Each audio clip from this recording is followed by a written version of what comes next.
বন্ধু, ঝাড়খণ্ড টেটের একটা form fill আপের নোটিশ মার্কেটে ঘুরে বেড়াচ্ছে। তো নোটিশটা কি আদতেও অরিজিনাল? তো উত্তরটা হলো ডেফিনেটলি এটা একটা অরিজিনাল নোটিশই তুমি পাচ্ছ, এখন দেখতে পেয়েছো।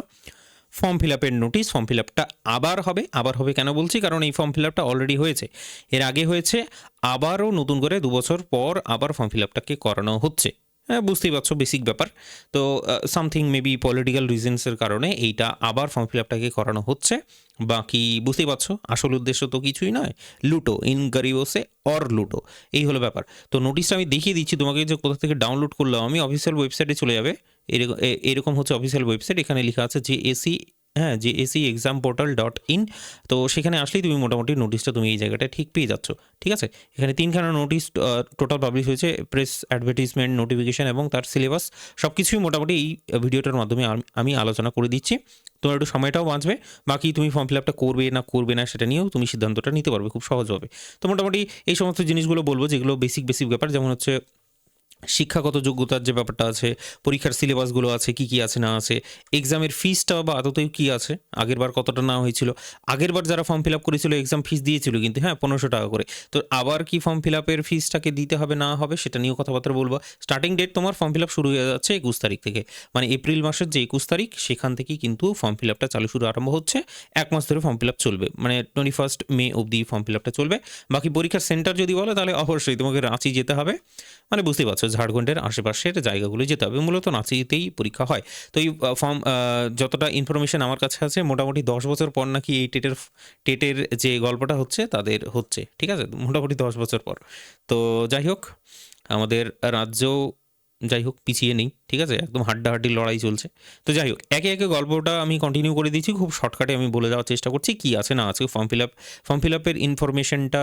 মানে যাই হোক, তোমার মধ্যে যদি কোনো কনফিউশন থাকে তাহলে তুমি সবগুলো ক্লিয়ার করে নিতে পারবে এটার মাধ্যমে। চলো, প্রথমে আগে শিক্ষাগত যোগ্যতাটা নিয়ে কথাবার্তা বলবো। এখানে ট্রান্সলেশনটা আমি করে নিই, আমি তোমাকে পড়ে পড়ে শুনিয়ে দিচ্ছি। বেসিক্যালি এখানে ক আর খ নাম্বারে দুটো কথাবার্তা বলেছে। ভারতীয় নাগরিক হতে হবে, এবং তোমার যেন কোনো ধরনের অপরাধিক মামলা, বুঝতে পারছো না, কোনো মামলা টামলা তোমার নামে যদি না থাকে তো ফর্ম ফিল আপ করতে পারবে। মানে সমস্ত রাজ্য থেকে, অল স্টেটস থেকে ডাকা হচ্ছে, সবাই ফর্ম ফিল আপ করো এবং এবার ঝাড়খণ্ডকে বড়লোক বানাও। তো যাই হোক, এটা হলো তোমার এলিজিবিলিটি। হ্যাঁ, সমস্ত স্টেট থেকেই ফর্ম ফিল আপটা করা যাবে। এইবার একটুখানি বলে দিই, দুটো ফর্ম ফিল আপ মূলত বেরিয়েছে। একটা হলো তোমার 1 to 5, ঠিক আছে, প্রাইমারি লেভেল একটা, আর একটা হচ্ছে তোমার আপার প্রাইমারি লেভেল। তো আমাদের তো আপার প্রাইমারিটা বেরোতে বেরোতে আবার বেরোলো না, ঠিক আছে, দেখা যাক ভোটের পর আবার কি হয়। তো বেরোতে তো হবেই, 100% বেরোবে। হ্যাঁ, সেটা নিয়ে কোনো ডাউট নেই, কারণ কোর্ট পেছনে পড়ে আছে। তো যাই হোক, প্রাইমারি এবং আপার প্রাইমারির হচ্ছে এখনকার জন্য টেটের ফর্ম ফিল আপটা এদের হচ্ছে। আপার প্রাইমারির এলিজিবিলিটি যদি বলো, ঠিক আমাদের মতোই, আমাদের এখানে যেমন যে হচ্ছে 50% পেতে হবে তোমার 12-এ, ঠিক আছে, 12-এ হচ্ছে তোমার 50% পেতে হবে, সেই ব্যাপারটা আছে। এবং তার সাথে যে তোমার ডিএলএড ডিগ্রিটা থাকে, হ্যাঁ, ডিএলএড ডিগ্রিটা থাকে, সেই ডিগ্রিটা তোমার কমপ্লিট হয়ে থাকতে হবে। আর মনে হয় আমার যতটা আহ, মানে যতটা পড়ে যতটা বুঝতে পারলাম নোটিশটা, যে যদি অ্যাপিয়ারিং থাকো তাহলেও কিন্তু তুমি এইটা ফর্ম ফিল আপটাকে করতে পারবে, এই টেটের ফর্ম ফিল আপটাকে করতে পারবে। কারণ কোথাও লেখা নেই যে তোমাকে কমপ্লিট হয়ে থাকতে হবে, যে কমপ্লিট ডিএলএড তোমার লাগবে, এই কথাটা কিন্তু কোথাও বলা নেই, ঠিক আছে। তো যাই হোক, পয়সা কালেকশনের ব্যাপার আছে, তো ডেফিনেটলি অ্যাপিয়ারিংদেরকেও চান্স দেওয়া হবে, এটাও নো ডাউট, ঠিক আছে। ফর্ম ফিল আপ যখন শুরু হবে তখন কিন্তু 100% ক্রিস্টাল ক্লিয়ার হয়ে যাবে ব্যাপারটা।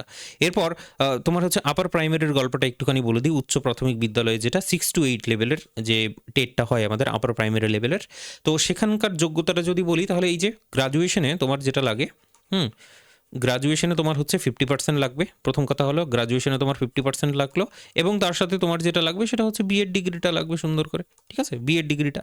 এছাড়া আরও একটা অথবা বলে অপশান আছে। অথবা বলে অপশানে তোমার ধরো গ্রাজুয়েশন আছে, ধরো 50% মার্কস আছে এই জায়গাটায়, এবং তার পাশাপাশি তোমার যদি ডিএলএড ডিগ্রিটা থাকে, ডিএলএড ডিগ্রিটা থাকে, তাহলেও কিন্তু তুমি এই ফর্ম ফিল আপটা করতে পারবে, ঠিক আছে। এই দুটো কন্ডিশন অনুযায়ী তোমার ধরো গ্রাজুয়েশন কমপ্লিট এবং বিএডটা আছে, গ্রাজুয়েশন কমপ্লিট এবং ডিএলএড ডিগ্রিটা আছে, ঠিক আছে, এই যে কোনো একটা কন্ডিশন মানে যাই হোক, তোমার যদি অ্যাপ্লাই মানে তোমার ক্ষেত্রে যদি অ্যাপ্লিকেবল হয় তাহলে তুমি ফর্ম ফিল আপটা করতে পারবে। তোমার কাছে বিএড ডিএড দুটোই আছে তাহলে দুটোই ফর্ম ফিল আপ করতে পারবে। দ্যাট ইজ দ্য বেসিক ব্যাপার। বাকি ফর্ম ফিল আপের ফিসটাও একটুখানি দেখে নিও সেই হিসেবে। আর এই কথাটা বলে দেওয়া ভালো যে 5% হচ্ছে নাম্বারের ছাড় কিন্তু থাকে। মানে এই যে 50% যেটা সংরক্ষণ, বুঝলে না? ওবিসি যদি থাকে, এসসি এসটি থাকে, তাহলে সেক্ষেত্রে তুমি কিন্তু 5% নাম্বারের একটা সুবিধা পাবে ডেফিনেটলি। গ্র্যাজুয়েশনে তোমার যদি 45 নাম্বার মার্কস থাকে কোনো চাপ থাকবে না সেটা নিয়ে। আশা করছি বোঝাতে পেরেছি সংরক্ষণের জায়গাটা। চলো এরপরে সিলেবাসটা নিয়ে অবশ্যই তোমাকে বলে দিতে হবে। সিলেবাসটা আর অন্য কিছু নয়, আমাদের ওয়েস্ট বেঙ্গলে যে প্রাইমারি লেভেলের যে সিলেবাস, ওয়েস্ট বেঙ্গল প্রাইমারি, ঠিক আছে, ডাব্লিউবি প্রাইমারি টেটের যেটা সিলেবাস, ঠিক একই সিলেবাস এটা, একই সিলেবাস একদম, ঠিক আছে। প্রথমে থাকবে তোমার সিডিপি থাকবে 30 নাম্বারের, টোটাল কত মার্কস হচ্ছে তোমার 150 নাম্বারের পরীক্ষা টোটাল, ঠিক আছে। তার মধ্যে হচ্ছে 30 মার্কস হচ্ছে তোমার সিডিপি থাকবে। ভাষা 1 যেটা থাকবে, ঠিক আছে, ভাষা 1 যেটা থাকবে সেখান থেকে তোমার 30 নাম্বার থাকবে। ভাষা 2 যেটা থাকবে সেখান থেকে তোমার হচ্ছে 30 নাম্বার থাকবে। তো বেসিক্যালি তুমি এখানে বাংলা ইংলিশ চুজ করে নিতে পারো, ঠিক আছে, একটাকে বাংলা একটাকে ইংলিশ, ভাষা 1 এবং ভাষা 2 তুমি চুজ করে নিতে পারো। তারপরে অবশ্যই গণিত থাকে, গণিত 30 নাম্বারের থাকে দেখতে পাচ্ছ। আরেকটা হচ্ছে তোমার পরিবেশের যে একটা টপিক থাকে এনভায়রনমেন্টের, সেটাও হচ্ছে তোমার 30 নাম্বার থাকবে, টোটাল 150। তো যেটা ডাব্লিউবি প্রাইমারি টেটের সিলেবাস সেটা এখানকারও সিলেবাস। এবার ইন্টারেস্টিং ব্যাপারটা হচ্ছে কোশ্চিন পেপারটা নিয়ে অনেকের ডাউট হয়, যদি সেটা পরবর্তীতে আবার বলবো আমি। কোশ্চিন পেপারটা তোমার কিন্তু হিন্দিতে হবে। হিন্দি হিন্দি সরি হিন্দ্রি কেন লিখে দিলাম আবার, এক সেকেন্ড, হিন্দিতে হবে এবং তোমার হচ্ছে ইংলিশে হবে। বাংলায় কিন্তু কোশ্চেন পেপার তুমি পাচ্ছ না এখনকার, মানে অ্যাকর্ডিং টু দ্য নোটিস, ঠিক আছে, নোটিসে তোমার এটাই বলা আছে যে হিন্দি আর ইংলিশেই তোমার হচ্ছে এক্সামের যে পেপারটা আছে সেটা তুমি পেতে চলেছো। এরপরে তুমি 6 to 8-এর একটু সিলেবাসটা একটুখানি দেখে নাও। এবার এটা আপার প্রাইমারি আমাদের যেটা সিলেবাস আছে, আপার প্রাইমারি সিলেবাসটার থেকে একটুখানি আলাদা, একটু জাস্ট হালকা একটু change, slightly change. Upper primary টেটের যে সিলেবাসটা আমাদের এখন দেওয়া হয়েছে সেই টেটের সিলেবাসটা থেকে একটুখানি চেঞ্জ। কেমন চেঞ্জ? প্রথমে তুমি এখানে দেখার চেষ্টা করো, সিডিবি থাকছে তোমার 30 নাম্বারের, ঠিক আছে, অসুবিধা নেই, এটা হলো তোমার সিডিবি। তারপরে ভাষা 1, ঠিক আছে, ল্যাঙ্গুয়েজ 1 এবং ল্যাঙ্গুয়েজ 2, অ্যাকর্ডিংলি বাংলা ইংলিশ তুমি চুজ করে নিতে পারো, কোনো চাপ নেই সেটা নিয়ে। 30 হলো, তাহলে টোটাল এখানে হলো তোমার 90 মার্কস। अभी नहीं थोड़ा सा और सुनिए। এরপর বিকল্প যে সায়েন্সের পার্টটা আলাদা করে থাকে, আর্টসের পার্টটা আলাদা করে থাকে, সেই ব্যাপারটা বলেছে। তো প্রথমে সায়েন্সের পার্টটা, এই যে গণিত বিজ্ঞানের যে শিক্ষক যারা হয় তাদের ক্ষেত্রে বলা হচ্ছে এখানে যে তোমার এখানে 50 মার্কস থাকবে। মানে গণিত এবং বিজ্ঞান মিলিয়ে হচ্ছে 50খানা কোশ্চেন থাকবে, 50 মার্কস থাকবে। এবার এক্সট্রা জায়গাটা শুধুমাত্র এটা, এখানে আছে কম্পিউটার কি সামান্য জানকারি, এই ব্যাপারটা আছে, মানে কম্পিউটার নলেজটা তোমার এখানে লাগবে। এখানে তোমার 10 মার্কস আছে, তাহলে টোটাল এখানে তুমি যদি দেখো তাহলে 60 মার্কস তুমি দেখতে পাচ্ছ। আগের কত 90 মার্কস আর এখানে হচ্ছে তোমার 60 মার্কস, টোটাল হয়ে যাচ্ছে কত 150 মার্কস। ব্যাপারটা বোঝা গেল। এবার যাদের আর্টস, সামাজিক বিজ্ঞান শিক্ষক তোমার যারা হবে, ঠিক আছে, তাদের ক্ষেত্রে এটা ডেফিনেটলি আলাদা, আর্টসের জন্য আলাদা, সায়েন্সের জন্য আলাদা। সায়েন্সেরটা অলরেডি বলে দিয়েছি, সায়েন্সের যারা টিচার হবে তাদের জন্য এটা ফলো করতে হবে। আর্টসের ক্ষেত্রে তোমার ঠিক এখানেও একই জিনিস, 50 মার্কসের তোমার হচ্ছে সমাজ অধ্যয়ন সে সম্বন্ধিত প্রশ্ন থাকবে, আর তারপরে হচ্ছে কম্পিউটার থেকে 10খানা কোশ্চিন থাকবে। এটা বোঝা গেল না? তো এখানে আমাদের আপার প্রাইমারি টেটে যেটা হয় যে দুটো মিলিয়ে মানে 60 নাম্বারই থাকে, কম্পিউটারটা থাকে না। এখানে 60 নাম্বারটাকে ভাগ করে দেওয়া হয়েছে আর 50 + 10 করে দেওয়া হয়েছে, মানে 60 নাম্বার টোটাল। আশা করছি বোঝাতে পেরেছি, ঠিক আছে। আর ভাষা শিক্ষক যারা হয়, যারা ভাষার মানে ল্যাঙ্গুয়েজ, ঠিক আছে, যাদের পরীক্ষা দেবে ল্যাঙ্গুয়েজের ক্ষেত্রে, তাদের জন্যে হচ্ছে বলেছে যে 4-এর এ অথবা 4-এর বি, মানে যে কোনো একটা নিতে পারে, হয়তো 4-এর এটা নিতে পারে, 4-এর বিটা নিতে পারে। যারা ভাষা মানে ওই যে বাংলা ইংলিশ যারা শিক্ষক হয় তাদের ক্ষেত্রে এটা বলা হয়েছে, তারা গণিতটাও চুজ করতে পারে, তারা সামাজিক বিজ্ঞানটাও চুজ করতে পারে, যে কোনো একটা চুজ করতে হবে তাদের। Total 150 marks. তার মানে তুমি প্রাইমারি টেটটাও পাচ্ছ 150 মার্কস এবং আপার প্রাইমারি টেট যেটা সেটাও কিন্তু তুমি পাচ্ছ 150 মার্কস। টাইম তোমার 2 ঘন্টা 30 মিনিট, টোটাল 2 ঘন্টা 30 মিনিট। তা সিলেবাসটা মোটামুটি বলে দিলাম। এবার একটু পরীক্ষা শুল্ক যেটা বলছে, ঠিক আছে, এটা শুল্ক নেবে, ঠিক আছে, 3 গুণা লাগান।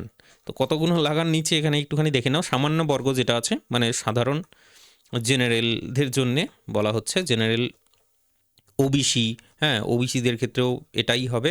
আর যেটা হচ্ছে তোমার ইডাব্লিউএসটাও সেই একই, তো সেটা হচ্ছে তোমার শুধুমাত্র যদি প্রাইমারির ফর্ম ফিল আপটা করো তাহলে তোমার জন্য 1300 টাকা, যদি আপার প্রাইমারিটা করো তাহলে শুধুমাত্র আপার প্রাইমারি তাহলে 1300 টাকা, যদি দুটোই করো তাহলে কিন্তু তোমার হচ্ছে 1,500 টাকা। ঠিক আছে, আগের বার কিন্তু ফর্ম ফিল আপে একটাই ফর্ম ফিল আপ করতে যতদূর সম্ভব 1,500 টাকা নিয়েছিল। তাহলে আমি জানি না 200 টাকা করে তোমাকে ফেরত দেবে কি দেবে না, সেটা নিয়ে একটু ডাউট আছে। বাকি SC STদের জন্য একটু ফর্ম ফিল আপের ফিসটা একটু কম, ভালোই কম, দেখতেই পাচ্ছ 700 টাকা। ঠিক আছে, আর দুটোই যদি করো তাহলে 800 টাকা এরকম। বাকি তোমরা দেখে নিতে পারো, দিব্যাঙ্গ দেখতে পারো, আর EWS এর জায়গাটাও তুমি কিন্তু দেখতে পারো। ঠিক আছে, এখানে পিছলা ওয়ার্ক 1 এবং 2 এটা মেবি তাদের স্টেটের হতে পারে এটা রিজার্ভেশন। তো যাই হোক, এটা হলো তোমার শুল্ক ব্যাপারটা। বাকি এক্সট্রা ইনফরমেশন যেগুলো সেগুলো একটুখানি বলে দিই, একটু শুনে নাও মনোযোগ দিয়ে। বলছে প্রতিটি পরীক্ষা হচ্ছে তোমার 2 ঘন্টা 30 মিনিট করে হবে। ওই যে বললাম 150 মার্কসের পরীক্ষা, 2 ঘন্টা 30 মিনিট। আর প্রতিবন্ধী প্রার্থীদের জন্য হচ্ছে এক্সট্রা 30 মিনিট তাদের থাকে, বুঝতেই পারছো। প্রশ্নপত্র যদি বলা হয়, প্রশ্নপত্র তোমার এখানে ভাষা যেটা হচ্ছে সেটা হচ্ছে হিন্দি আর ইংলিশ। হিন্দি আর ইংলিশেই তোমার কোশ্চিনটা হবে, কিছু করার নেই। MCQ ধরনের কোশ্চিন তোমার এখানে পাবে, objective type question, multiple choice. তারপরে তুমি হচ্ছে OMR সিট তোমাকে পরীক্ষা দিতে হবে, কোনো কম্পিউটারের পরীক্ষা তোমার কিন্তু হবে না। ঠিক আছে, বাকি নেগেটিভ মার্ক যদি বলো, নেগেটিভ মার্ক কিন্তু এখানে নেই, নেগেটিভ মার্ক নেই, এটা কিন্তু বেশ ভালো একটা বিষয়। উত্তীর্ণ নম্বরটা একটু লক্ষ্য করার চেষ্টা করো, উত্তীর্ণ নম্বর, এরা ভুরি ভুরি কোশ্চেন ইজি করবে আর ভুরি ভুরি পাস করাবে, এইটুকুটাও গ্যারান্টি, যা বোঝা যাচ্ছে। এরপরে তুমি একটু দেখার চেষ্টা করো যে পাস কী করে করব। পাস যদি করতে হয় সাধারণ বিভাগে, ঠিক আছে, বিভাগ সাধারণ আর EWS যদি দেখার চেষ্টা করো, তাদের জন্য বলছে 60% মার্কস পেতে হবে। মানে 150 মার্কসের মধ্যে 60% মার্কস তোমাকে পেতে হবে, তাহলে তুমি পাস করে যেতে পারে। তার মানে 6-15 মোটামুটি 90 মার্কস পেতে হবে তোমাকে, তাহলেই তুমি পাস করে যেতে পারছো।